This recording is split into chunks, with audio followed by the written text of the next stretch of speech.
के हम बदनाम कहलियो, तोहरा इज्जत के पूरा नीलाम कहलियो।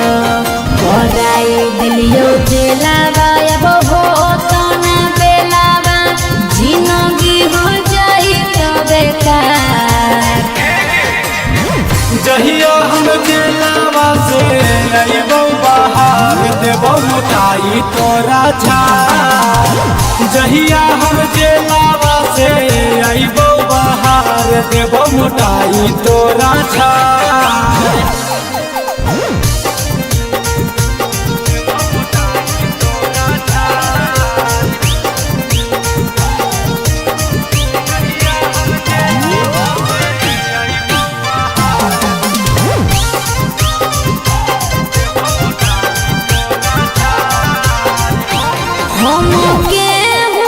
छोड़ा नहीं डरबा, जाके कोटहवा में केसवा हम लड़बो, कर देबो बराबाद छौड़ा।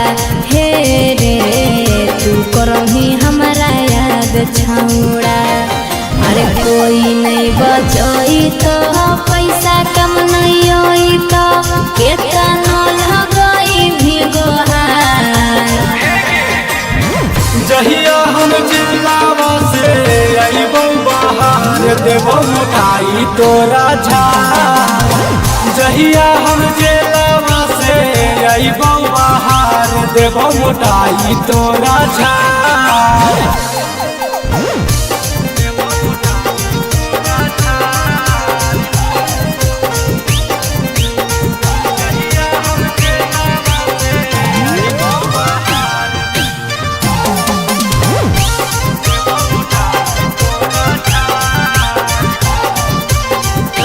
तोर जवानी छोड़ा जलावे में कटत, बेरौसन मह तोर करे जावा फटत।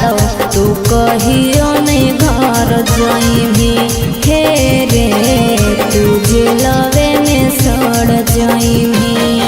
और दिल हमर तोड़ले कही के नहीं छोड़ले, बनहनी बड़ी रंगदार। जहिया हम जेलावा से अइबो बाहर देबो मिठाई तोरा झार। जहिया हम जेलावा से अइबो बाहर देबो मिठाई तोरा झार।